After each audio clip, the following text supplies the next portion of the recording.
Buenos días, mi nombre es Katia, voy a hablar en portugués despacio para no cometer nenhum erro. Eh, então, vou apresentar aqui o trabalho junto com as minhas companheiras, né, Francisca Ferreira Miquelon e Caterine Mendes, é um estudo de caso sobre as duas indústrias da cidade de Pelotas, no Rio Grande do Sul, no sul do Brasil. Então, a cidade de Pelotas está localizada no hemisfério sul da América, perto do Uruguai e da Argentina. A cidade se originou como uma área de refúgio durante a invasão espanhola em 1763. Por ser uma área mais distante dessa disputa territorial entre Portugal e Espanha, as características geográficas, então, foram favoráveis e propiciou o estabelecimento de um povoado e de uma indústria saladeril, já no ano de 1812, que é a indústria da carne de charque, a carne de sal.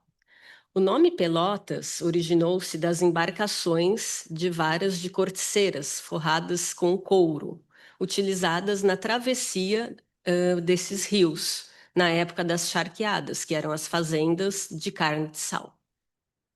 O estudo de caso que eu apresento é uma reflexão sobre o reuso do espaço de duas antigas fábricas da cidade, pelas duas maiores instituições de ensino e pesquisa da cidade, que é a Universidade Federal de Pelotas e o Instituto Federal Sul-Rio-Grandense. Ambas adquiriram os complexos dessas grandes fábricas extintas para serem utilizadas por suas faculdades e cursos. Ao todo, foram adquiridos 6 conjuntos de plantas fabris, entre os anos de 2010 a 2014. Alguns fatores justificam o interesse das instituições por essas fábricas: amplitude das áreas e a localização e a falta de uma legislação local específica para o patrimônio industrial, permitindo assim que os proprietários descaracterizem a função original desses lugares. Aqui, então, eu começo apresentando o frigorífico Ângulo, começa a fotografia aérea, um plano geral de onde está situado esse antigo frigorífico. Então, ele está no centro da cidade, está localizado na região central e no seu entorno, a gente pode ver a cidade, o que facilita o acesso da comunidade acadêmica. Aqui eu destaco o canal São Gonçalo, que é esse rio, né, que ele tem conexão com o porto da cidade. Então, aqui é uma vista da frente dessa chegada do rio, o que, né, facilitava muito na época das charqueadas a exportação das carnes. Aqui eu quero destacar, então, que esse complexo do frigorífico Ângulo tem 6.000 hectares e teve o início das suas atividades em 1920, com o funcionamento parcial de sua estrutura.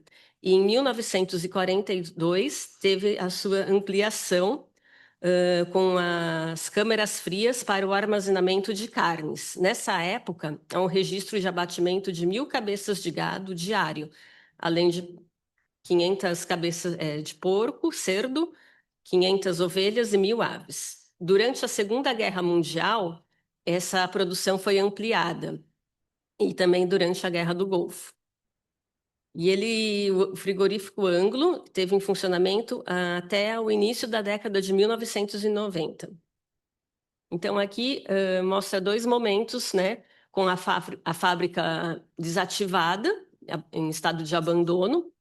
Depois, quando a universidade adquire esse complexo industrial, a primeira coisa que ela faz é apagar o letreiro onde tem o nome do frigorífico e colocar a sigla da universidade. Então, e depois isso na parte do rio, com a vista do rio, e na parte da frente, que é a entrada das pessoas e dos carros. E aqui observamos os recursos, né, na atualidade dessas instalações do frigorífico. Por dentro, ele foi todo modificado. né, para receber os cursos e as faculdades, mas por fora a solidez da sua construção manteve a estética fabril. Embora eles tenham derrubado o nome do frigorífico Anglo, ele hoje é amplamente utilizado pelas pessoas. Então, as pessoas que vão se dirigir até o campus da universidade, eles falam que vão para o campus Anglo. Ali tem uma chaminé que também tentaram derrubar, mas ela estava muito difícil de derrubar, então eles deixaram ali, permaneceram. Então, e ali na parte de trás é um lugar onde as pessoas, os estudantes têm um lugar de confraternização. Aqui, por iniciativa de um dos engenheiros que atuou na reforma do edifício, apenas uma pequena área de dentro, onde era destinado às câmeras frias, foi preservada, com o objetivo de ser um espaço memorial e para ver as técnicas construtivas desse tipo de construção, né, para um frigorífico. E aqui são fotos atuais, feitas em maio. Ainda é possível ver que tem muitas partes que ainda carecem de reforma, né? E provavelmente está no planos da universidade ampliar as estruturas acadêmicas.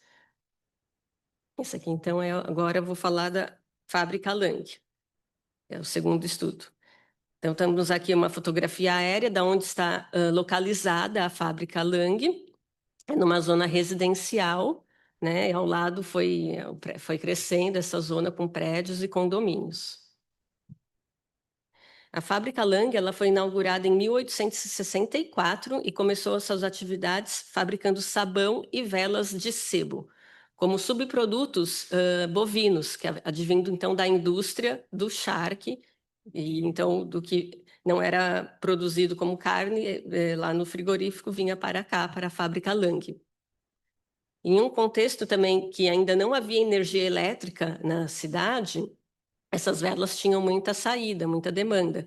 E a fábrica Lang foi a primeira na região a ter gerador elétrico. E à noite ela fornecia luz para o bairro, então foi o primeiro bairro a ter luz, e esse é o nome do bairro, Bairro da Luz, por conta desse detalhe. Que mais? E em 1994, né, no início dessa década, foi encerrada as suas atividades. E desde então, aquele complexo foi desocupado e em estado de abandono. No início dos anos 2000, um raio atingiu uma das chaminés, provocando desabamento e os tijolos caíram sobre as residências ao lado. Nessa ocasião, iniciou-se um movimento de valorização e reconhecimento da relevância histórica e cultural da fábrica para a cidade. Mas o proprietário alegou que não tinha condições financeiras para restaurar as chaminés e nem tampouco o poder público tinha também vontade ou recursos financeiros para isso. Nessa ocasião, houve uma revisão do plano diretor da cidade e excluiu essa zona da área de proteção patrimonial. Então, o terreno assim é vendido para o Instituto Federal Sul-Rio-Grandense e as chaminés foram demolidas. Então, aqui, o que restou do conjunto original foi apenas a entrada principal, que foi bastante modificada, com um muro, né? A torre e um prédio remanescente. E atrás eles construíram um prédio novo, né, para receber, enfim, os cursos e as faculdades, e ali também a área administrativa do Instituto Federal. E o restante do espaço é somente estacionamento. E ali, como pode se observar, né, o detalhe da torre, que está inserida na paisagem urbana, ela passa desapercebida no meio dos prédios e das casas. Então, o espaço ao redor é da torre. E aqui, o que restou da antiga fábrica, né, que foi o que eu falei anteriormente, eles prevêem a restauração desse edifício, dessa torre, para se transformar num centro cultural de memória e formação da cidadania. Também aqui são fotos mais atuais. E ali na foto da direita, uma das chaminés que foi atingida pelo raio, eles também mantiveram a base dela e não destruíram, mas não está ali. Duas foram totalmente destruídas e essa ficou ali, que está num canto do estacionamento que, a princípio, não atrapalha, então eles estão deixando por ali. Considerações finais. Então, a preservação do patrimônio industrial enfrenta inúmeros desafios e conflitos. A localização dessas fábricas em lugares estratégicos, perto de rios e estradas e avenidas, com o crescimento urbano, virou alvo, né, de disputa imobiliária e da especulação. Então, há muita falta de vontade política e institucional de preservá-los. Não há nenhum movimento para a criação de espaços ou designar o que ali existia antigamente, né? Então, a dificuldade de conservação, mesmo com a sua relevância reconhecida pelos agentes patrimoniais. Não tem políticas públicas e há um silenciamento de seus valores, né? Acabam sendo patrimônios invisíveis. E ali, as instituições que compraram os seus complexos fabris para os novos usos acabam apagando esses valores estéticos e históricos e culturais. Entretanto, são os pesquisadores dessas instituições que acabam valorando e disseminando nas suas pesquisas a história, né, da indústria desses lugares e tentando escapar desse esquecimento.